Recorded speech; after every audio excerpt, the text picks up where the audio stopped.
अल्लाहु अकबर, अल्लाहु अकबर। दोस्तों, जिस तरीके से स्वीडन के एम्बेसी के बाहर कट्टरपंथी लोगों ने कुरान शरीफ के पन्ने को जलाए, उसके बाद ये मामला तमाम देशों में जा पहुंचा, खासकर गल्फ देशों में।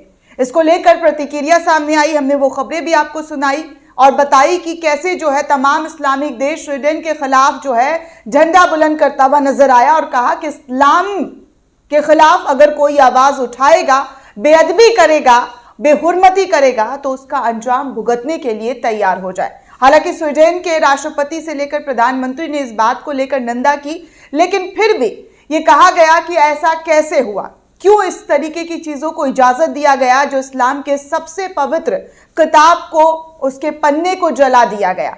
अब ये मामला सीधे तौर पर लंदन जा पहुंचा है। जी हाँ दोस्तों, गल्फ कंट्री में इसका विरोध तो हुआ ही, लेकिन अब ये मामला जो है वो लंदन एम्बेसी के सामने देखने को मिल रहा है, जिसकी वीडियो सोशल मीडिया पर काफी तेजी से वायरल हो रही है। और कहा जा रहा है कि लंदन एम्बेसी के बाहर जो है स्वीडन के खिलाफ जबरदस्त तरीके का हंगामा हो रहा है। वहां पर मुस्लिम समुदाय के जो लोग हैं और जो वहां के जो शांति प्रिय लोग हैं, वो इस पूरे मामले को लेकर प्रोटेस्ट कर रहे हैं और लंदन एम्बेसी के सामने जो है नमाज भी अदा कर रहे हैं। ये देखिए, ये वीडियो शहबाज अंसारी जो है वो ट्विटर पर शेयर करते हुए लिख रहे हैं कि लंदन के स्वीडन एम्बेसी के बाहर मुसलमानों ने स्वीडन में कुरान जलाने के खिलाफ प्रोटेस्ट किया। प्रोटेस्ट के दौरान मुसलमानों ने एम्बेसी के सामने ही अजान देकर नमाज अदा की। ब्रिटेन के मुसलमानों ने स्वीडन एम्बेसी को मस्जिद में तब्दील कर दिया है। तो ये वीडियो आप साफ तौर पर देख सकते हैं कि जिस तरीके से कुरान शरीफ की बेहुरमती की गई थी कट्टरपंथियों के द्वारा, अब लंदन में जो स्वीडन का जो एम्बेसी है उसके सामने पूरी तरीके से जो है मस्जिद में तब्दील कर दिया गया। वहां पर मुसलमान जो है वो सड़कों पर दिखाई दे रहे हैं, अजान दे रहे हैं, इस वीडियो में साफ तौर पर नजर आ रहा है। और उन तमाम लोगों के खिलाफ जो है पोस्टर, बैनर और हाथों में तख्तियां लिए हुए विरोध जता रहे हैं। कट्टरपंथियों के खिलाफ जल्द से जल्द एक्शन ले, तभी हम शांत होंगे। हालांकि दोस्तों, आपको बता दें कि स्वीडन को इस वक्त सबसे बड़ा वाला धक्का लगा है, क्योंकि जो वो सपना देख रहा था कि वो नाटो में शामिल होने की प्रक्रिया में जो है वो हो जाएगा, नाटो में शामिल होगा, लेकिन कुरान जलाने के बाद अब उसका टेंशन जो है और ज्यादा बढ़ गया है, क्योंकि एबीपी की तरफ से ये खबर छापी गई और लिखा गया कि स्वीडन को कुरान जलाना पड़ा महंगा, नाटो में शामिल होने की प्रक्रिया जो है उनकी रुक गई है। जो प्रक्रिया थी वो रुक गई है, जिसके लिए वो मांग कर रहे थे, वो मांग अब वहीं पर रोक दी गई है। पूरा मामला क्या है, जरा मैं आपको थोड़ा सा पढ़कर बता दूं कि क्या कुछ लिखा है। लिखा हुआ है कि स्वीडन में हाल ही में कुरान जलाने का मामला सामने आया था, आप सभी को पता है।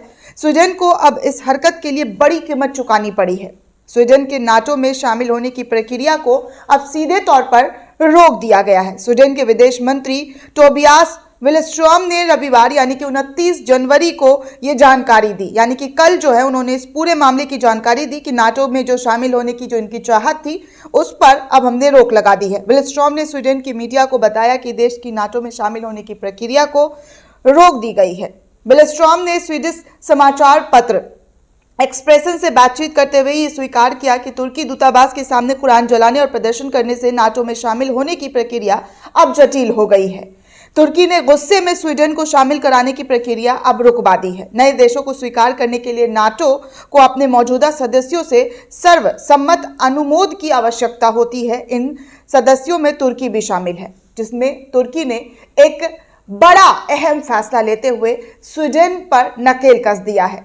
तुर्की जो है वो उनके पास पावर है कि नाटो में शामिल हो सकते हैं, अगर उनकी अनुमति होती तो वो शामिल हो जाते, लेकिन जैसे ही कुरान शरीफ के पन्ने को जलाया गया, तुर्की ने सीधे तौर पर अपनी तरफ से एक्शन लेते हुए स्वीडन को नाटो में शामिल होने की प्रक्रिया को रुकवा दिया है।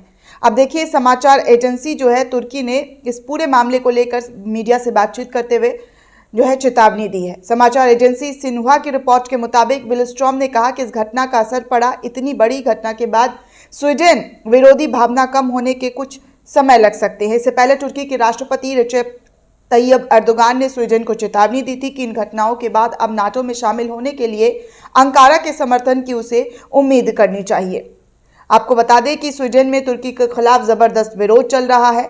कुरान की प्रति जो पन्ने हैं उसको जलाने के बाद से ही तुर्की और तमाम इस्लामिक देश के जो लोग हैं, महिलाएं, बच्चे, बुजुर्ग, सब रोड पर नजर आ गए थे, कुरान शरीफ को अपने कलेजे से लगाकर विरोध कर रहे थे कि हमारे सबसे पवित्र किताब को कोई कैसे हाथ लगा सकता है और इस तरीके की बेहुरमती कैसे कर सकता है, और इस पर अब तक कोई कार्रवाई नहीं की गई है। हालांकि मैंने कहा है, स्वीडन के राष्ट्रपति ने इस तमाम अपराधों को कहा है कि ये जघन्य अपराध है, कुकृत्य है और हम इस पर एक्शन लेंगे। लेकिन जब तक एक्शन नहीं लिया जाता, उसको लेकर तमाम इस्लामिक देशों ने खुल्लम खुल्ला जो है चेतावनी दे दिया है स्वीडन को कि आप जो है ऐसा ना समझें कि हम चुप हो जाएंगे, क्योंकि दुनिया भर में 150 करोड़ मुसलमानों की आस्था के सवाल के साथ जो है खिलवाड़ हुआ है।